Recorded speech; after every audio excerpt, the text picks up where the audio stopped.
Baba wethu ongcwele, Baba wethu ophila kuze kube phakade, siyabonga uNkulunkulu wethu ongcwele, siyabonga uNkulunkulu wethu odale izulu nomhlaba, siyabonga wena ngikhona wena nginguye, siyabonga uNkulunkulu wethu okuphila kwethu, siyabonga emini yaselanga lishonile, kubo bonke uNkulunkulu akekho onjengawe, wena wedwa uyingcwele, wena wedwa uphakeme.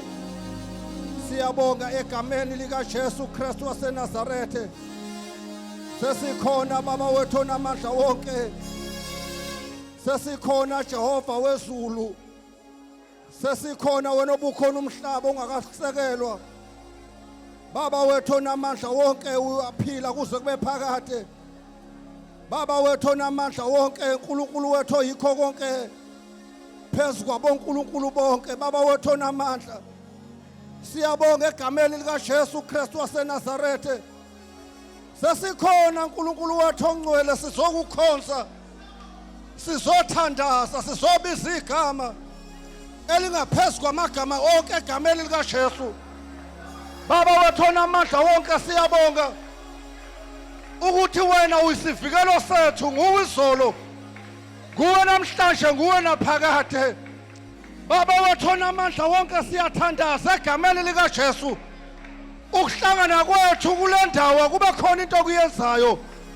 Baba wethu onamandla wonke, egameni lika Jesu thatha udumo keNkulunkulu ongcwele, sesikhona egameni lika Jesu waseNazarethe. Siyabonga.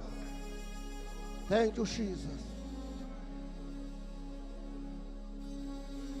Hallelujah. Thank you, Jesus. Hallelujah. Thank you, Jesus. Ngegama lika Jesu.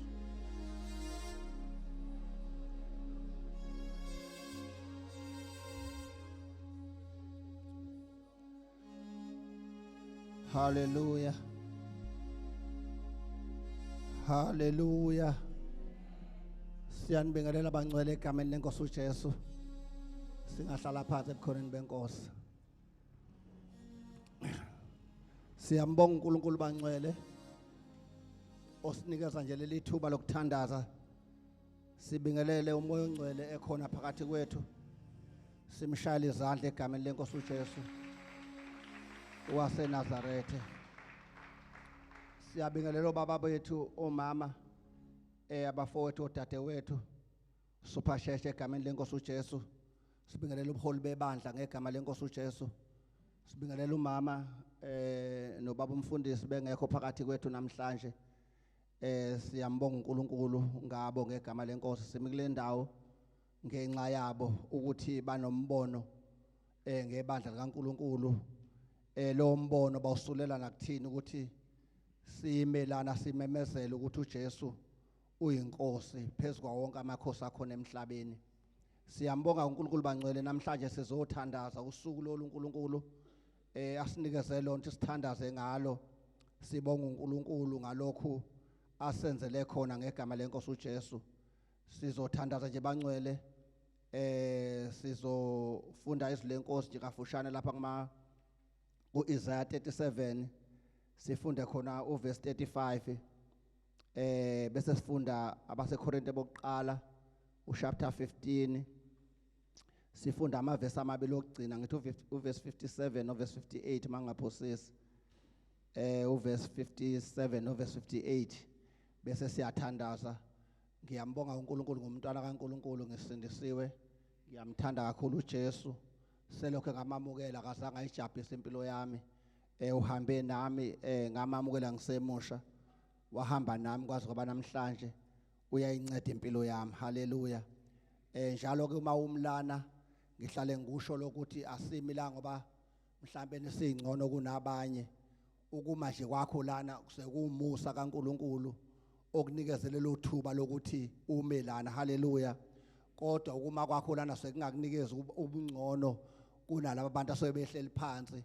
Kukhulu kusuke kukhona into abangayisho engcono kuneyakho, kodwa wena wasothola ithuba lokuthi usho lokho ongakusho ngegama lenkosi.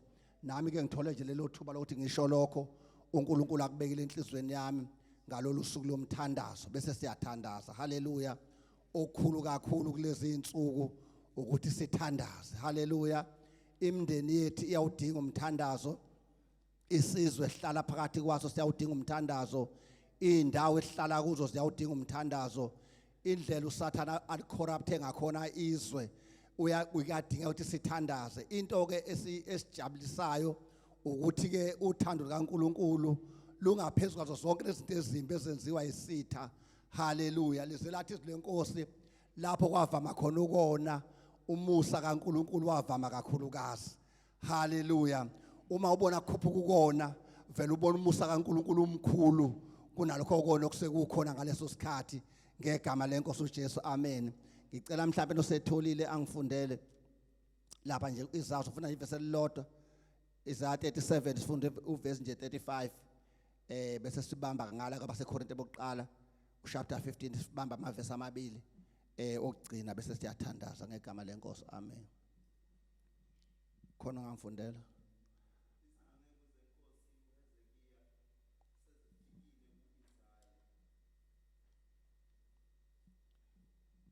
uverse 35 lo. Oh, Isaiah 37 verse 35. Yeah, amen. Yeah.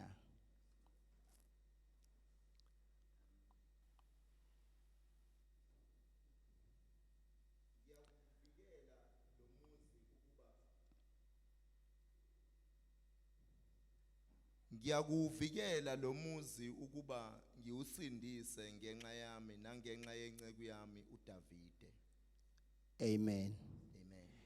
Inkosi ayibosisa ukufunda kwezila egameni lenkosi uJesu. Amen.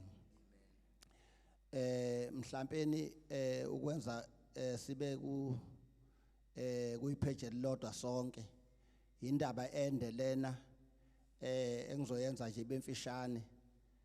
La uHezekiya inkosi yayithola incwadi eyayiyesabisa ngokuthi lenkosi yayisinqobe izizwe eziningi seyiqedile nje ngezizwe eziningi izehlula yazi ukuthi hayi yona lapho mayiphuma impi iphuma amaqedane inqobe impi. So uma ngabe ke abantu abasebesele lapho kwase kusela uIsrayeli inkosi yakho okwakuHezekiya. So ke lenkosi ke ima izobahlasela seyibhala incwadi ukuthi ke sekuseleni na ke sengizoqeda ngani futhi ke akekho umuntu onganisiza kulesi simo sokuthi nikwazi ukuthi nimelane nami. So kwaba isimo sokuthi ke manje wonke umuntu sekufanele asabeke sekuzohlasela uIsrayeli ehlaselwa lenkosi yaseAsiriya ngenxa yokuthi lenkosi yayisibona iphezulu kwabo bonke onkulunkulu seyibona ingcono kunezimo zonke zazikhona seyibona ukuthi yona ingakwazi ukuqeda ngoIsrayeli ngoba seyiwahlulile amakhosi amaningi. So ke lithi izwi lenkosi mawulifunda ngale kulamavesi asekuqaleni lithi wane uHezekiya kuyithola incwadi yayimesabisa ithi kuzoqedwa ngesizwe sikaNkulunkulu uIsrayeli. Wase endlala le ncwadi wayihambisa phambi kaJehova. Kusho ukuthi inkinga ayibhekane nayo wabona ingaphezulu kwamandla akhe wayithatha wayisa kumprofeti kaJehova wayisa nasendlini kaNkulunkulu wafike wayendlala incwadi. Haleluya. Uma efike endlala incwadi wafika walibika lonke uDavide nangulona ethi uzoqeda ngesizwe sikaIsrayeli uzoqeda ngesizwe sikaJehova.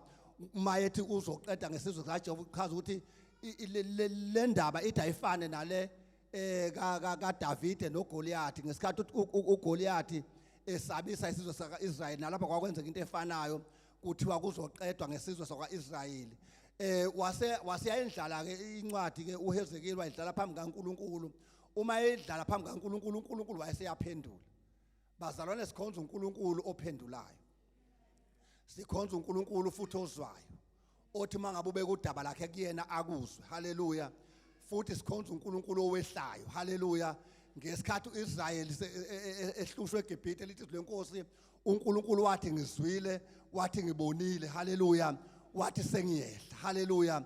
so uNkulunkulu esimkhonza uyezwa nokhezekeli wathi mayesebhene nenkinga wanethi kuyindlala phambi kaNkulunkulu uNkulunkulu wathatha iaction wathi ngizawuvikela lo muzi haleluya ngizowuvikela ngenxa yenceku yami uDavide ngiphinde futhi ngiwuvikele nangenxa yami mina Jehova haleluya so ngizothi ke bazalwane sesizothandaze ebusuku ngegama lenkosi uJesu noma beyiphi challenge obhekane nayo empilweni haleluya noma bekuthiwa behlelwe phansi kolwandle noma behlele emkhathini noma behlele ezweni haleluya yabankulu wathi uma usuyibona phambi kwakho wabona ngathi awathi uzobhekana kanjani nayo ngizokuqinisekisa ntambama ukuthi thathe leyo ncwadi oyibhalelwe isitha haleluya uzoyindlala phambi kaJehova haleluya uma ke wayibona uJehova haleluya uzoshathi uzokuvikela ngenxa yakho wena ngoba umntwana kaNkuluNkulu uzoyivikela kulesi simo obhekane naso haleluya nangenxa yokuthi wena uJehova into eziningi usenzela ukuthi yena uNkulunkulu ngaphezulu kwezimo zonke haleluya uthi lo muzi ngizawuvikela haleluya akukhathalekile ukuthi uhlaselwa ngayiphi indlela kodwa lo muzi mina Jehova ngizowuvikela ngoba uJehova unguJehova osivikelayo uma ngabe impinga ima ngakithi yena uyakwazi ukuthi amelane nezimo esibhekane nazo ngoba uNkulunkulu ohlale ready ukuthi akwazi ukuthi asivikele haleluya so ke ngizothi bazalwane asiqungeneni isibindi ukuthi noma isiphi isimo obengazathi sibhekana nempilo yakho lesikhathi esiphila kusona ngomusa kaNkulunkulu umusa kaNkulunkulu uyakwazi ukusilwela haleluya umusa kaNkulunkulu uyakwazi ukusindisa umusa kaNkulunkulu uyakwazi ukudefenda uma ngabe impisa ngakithi ukwazi ukuthi usivikele futhi umusa kaNkulunkulu uyakwazi ukuhlasela izimo esibhekane nazo haleluya umusa kaNkulunkulu uyakwazi ukusindisa ayikho into umusa kaNkulunkulu ongakwazi ukuyenza uma ngabe impimisa ngakuwe uyakwazi uJehova ukuthi afundise wena indlela ukuthi uzola kanjani naleyo mpi akuhlomise ngazo zonke izikhali kamoya ukuze ube namandla okucima yonke imicibisholo evuthayo kaSathane uthi ke ngizakuvikela lo muzi haleluya siphile ezweni la kukuningi ukusabisa okukhona kukuningi nokungahlonishwa kwezigaba uNkulunkulu haleluya kukuningi nokungahlonishwa kobuKristu kukuningi nokungahlonishwa kwenkosi yethu uJesu Kristu kodwa into esiyaziyo uJesu akalwelwa uyakwazi ukusilwela haleluya uzoyivikela yena haleluya okwethu kumkhonza eyinkosi simphakamise lithi lenkosi ngesikhathi simphakamisa yena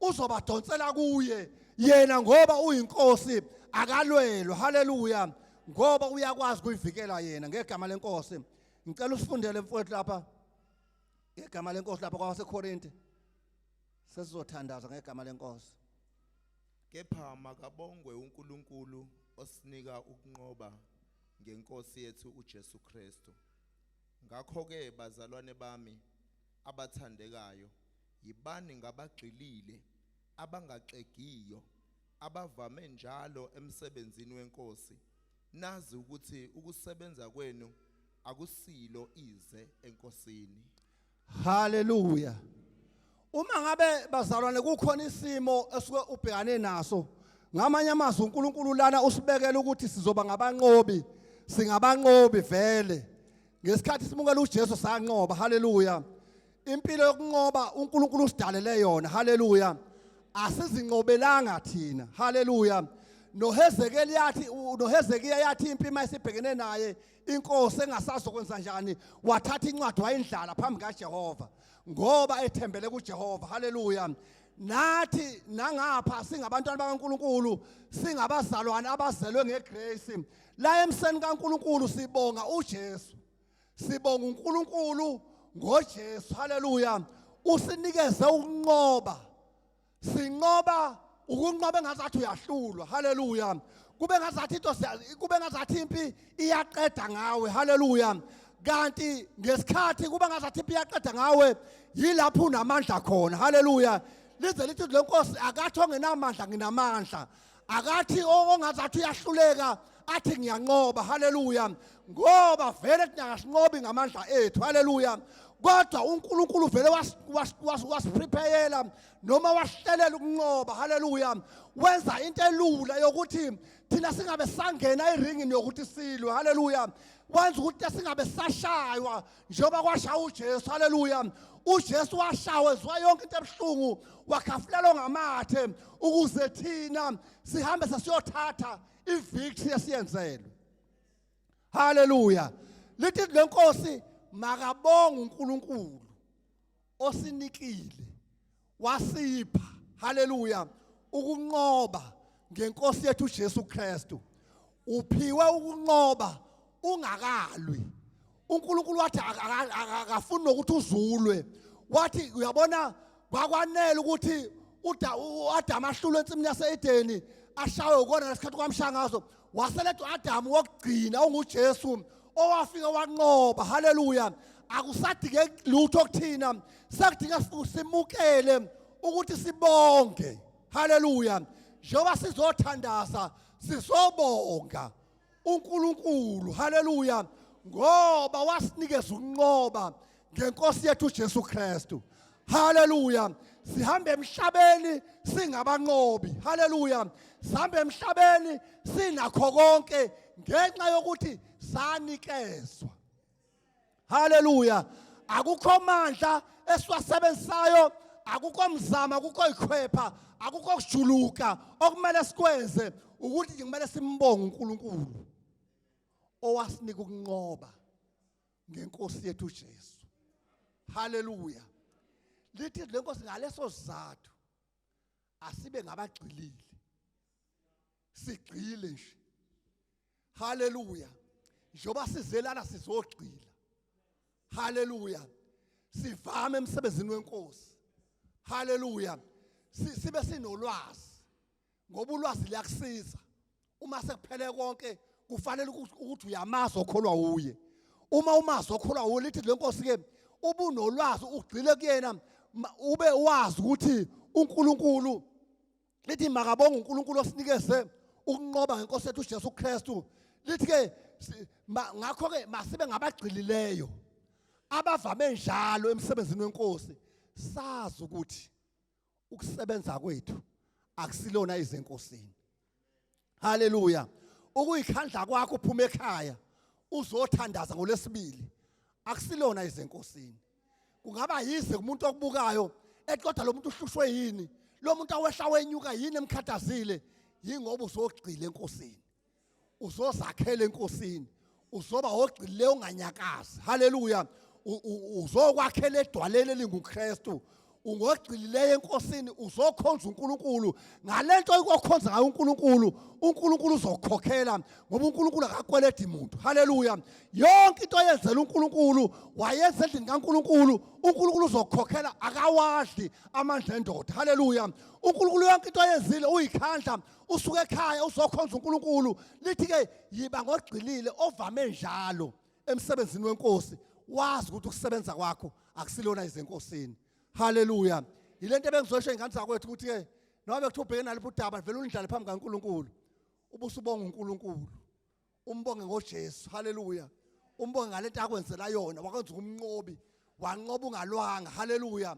Wathatha ititle ukuba umnqobi ungazange ulwe, kodwa nje wavele wamukela ukuthi ungqotshelwe, wamukela ukuthi umntwana kaNkulunkulu. Namhlanje ke bantwana bakaNkulunkulu, namhlanje sizokhonza, sizothandaza uNkulunkulu ngoba wasinqobele. Sizombonga uNkulunkulu. Haleluya. Uze wathi uDavide mbonga uJehova mphefumulo wami, konke okungaphansi kwami akulibonga igama lakhe elingcwele. Haleluya. Ngoba wena welaphe zonke izifo zami, waqhelisa ngisho ukuphila kwami, waqhelisa ngomusa nangobubele, waqhelisa wathatha izono zami wayibeka kude njengempumalanga nentshonalanga. Haleluya. Sobazana kumele simbonge uNkulunkulu. Into esayenzelwa iyadlula zonke izinkolo ezikhona emhlabeni, senzelwa umusa phezu komusa. Haleluya. So ke lithi lenkosi ke makabonge uNkulunkulu osinikeza ukunqoba ngenkosi yethu uJesu Kristu. Uthi futhi uzowuvikela lo musa. Haleluya. uNkulunkulu uzoyivikela iSouth Africa. Haleluya. uNkulunkulu uzoyivikela iDurban esihlala kuyo. uNkulunkulu uzolivikela ilokisho ohlala kulo ngoba ukukhona wena. Haleluya.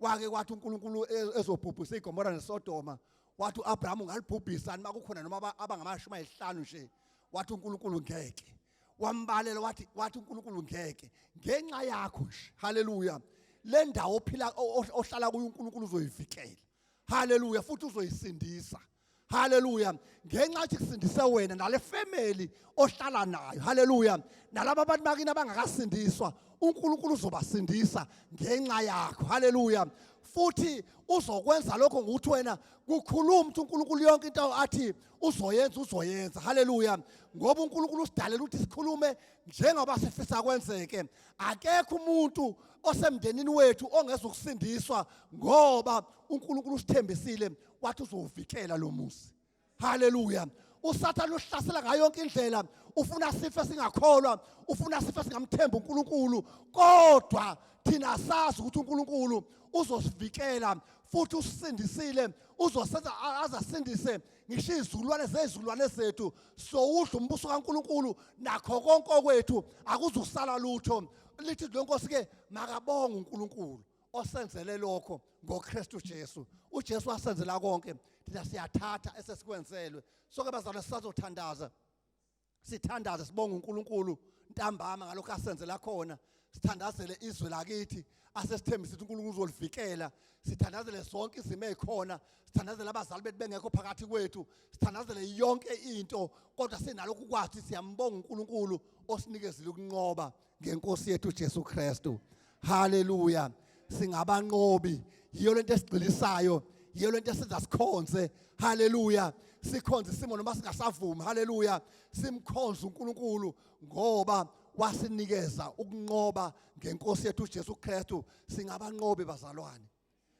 singabanqobi ngisho ngabe kuthiwani ngisho ngabona ngathi khona into ebekuhlulile ekseni yethu vuka ukuthi hayi ngingumnqobi haleluya ngingaphezulu kwezimo sonke ngingaphezulu kwabanqobi ngoba uNkulunkulu ungenzele lokho bazalwane eziningi uNkulunkulu afuna ukusenzela zona asikwemukele nje ukuthi usenzele ngomusa wakhe soke lokho bazalwane bekusenhlizweni yami singakathandazi ukuthi uJesu yikho konke kukho konke sinqotshele bazalwane haleluya wathatha izehluleko wazenza abanqobi haleluya wathatha ukwehluleka kwethu haleluya thina sathatha ukunqoba kwakhe haleluya wathatha ukuba weak wethu thina wasenza sabanamandla sanqoba ngoba uNkulunkulu akafuni thina sibe izahluleki ngoba sesenzelwa konke soke bazalwane sizothandaza uthandaze njengomnqobi haleluya ngoba uNkulunkulu wasinikeza wasipha asikhokhi lutho asikhipha imali ngalokho usenzele mahala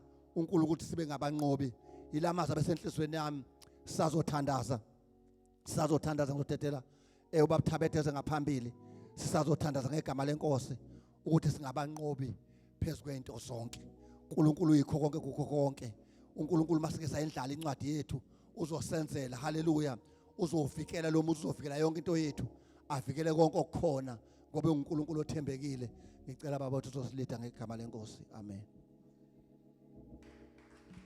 haleluya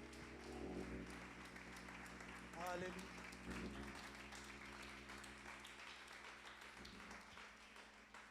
malibonke igama lenkosi ngicela siphinde siphe umoya izingcwele izandla amen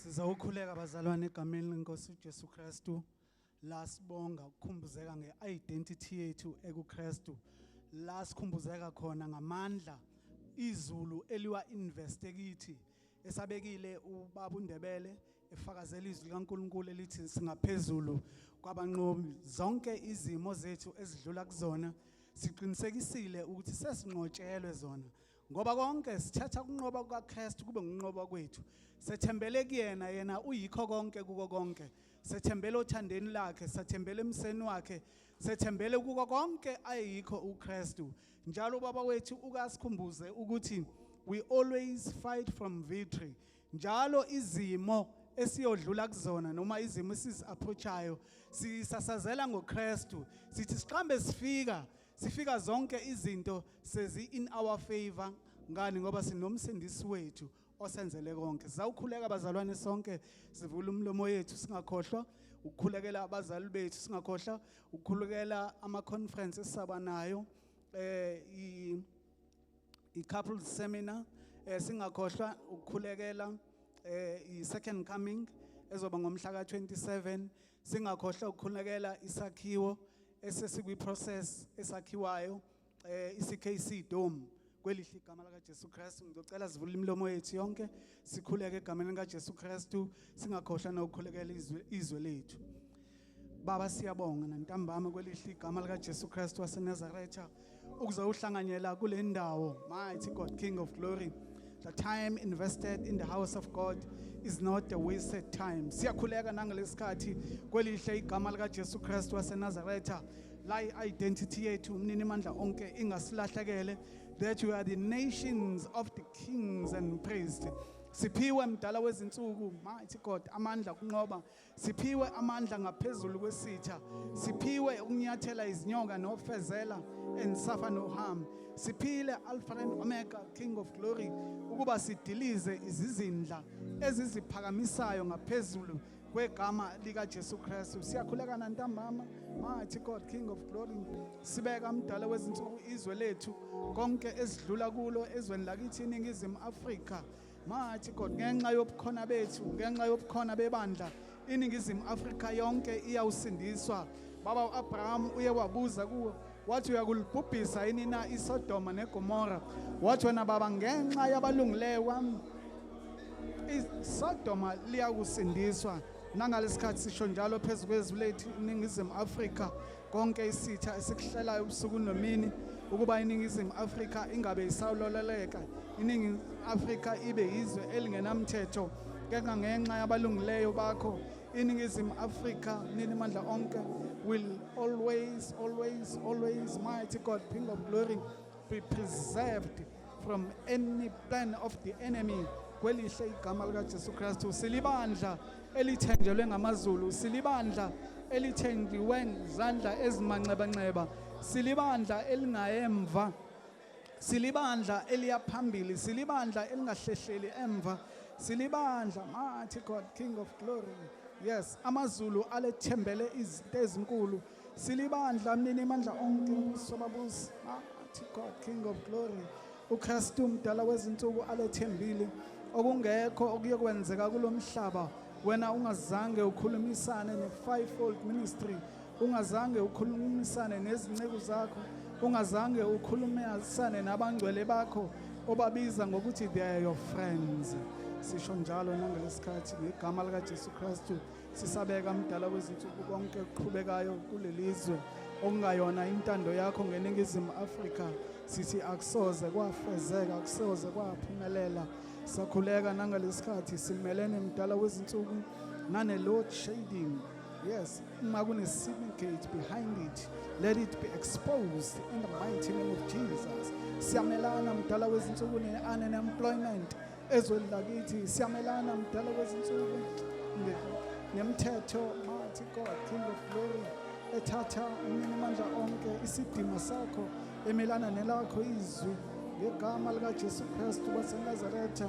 Baba uKristu uthe mayithatha indawo yakhe eziphakameleyo wagunyaza ibandla ukuba kube yilo elengamelayo.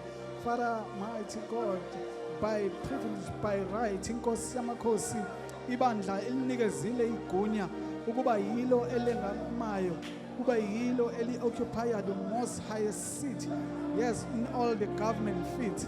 Silibandla nangalesikhathi siyakhuleka, mighty God, King of glory, ukuba bonke laba benza imithetho esingababoni, imithetho emelana nezwi lakho, remove them from the power.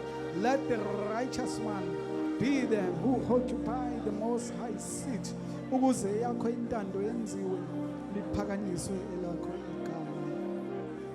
Sibeka nangalesikhathi Alpha and Omega, simelana nomoya wo-disobedience kubantwana, simelana nomoya wokuhlongandlebe, umoya ongaphatheki nongalawuleki ngegama likaJesu Kristu waseNazaretha.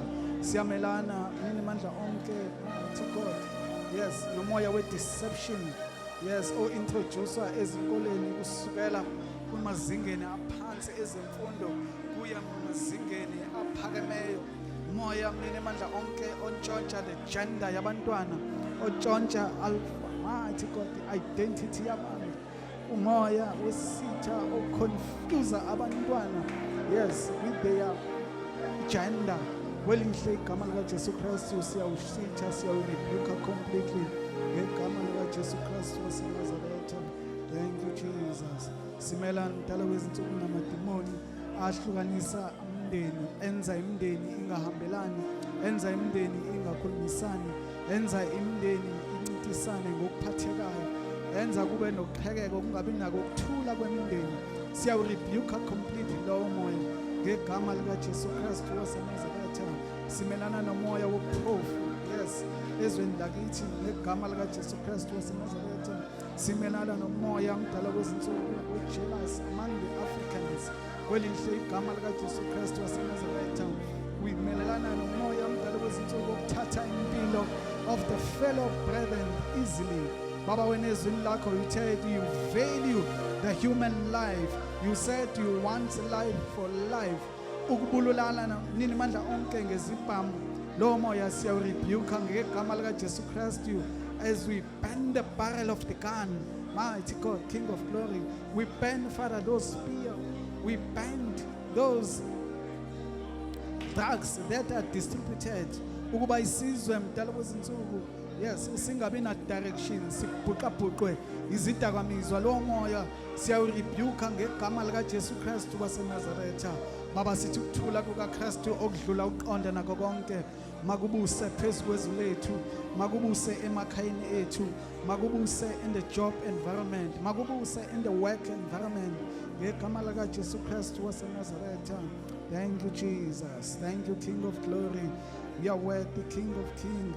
Sibeka abazalwane in absentia, mighty God, physically besahambile emdala wezinsuku ngomsebenzi uba umzele wona.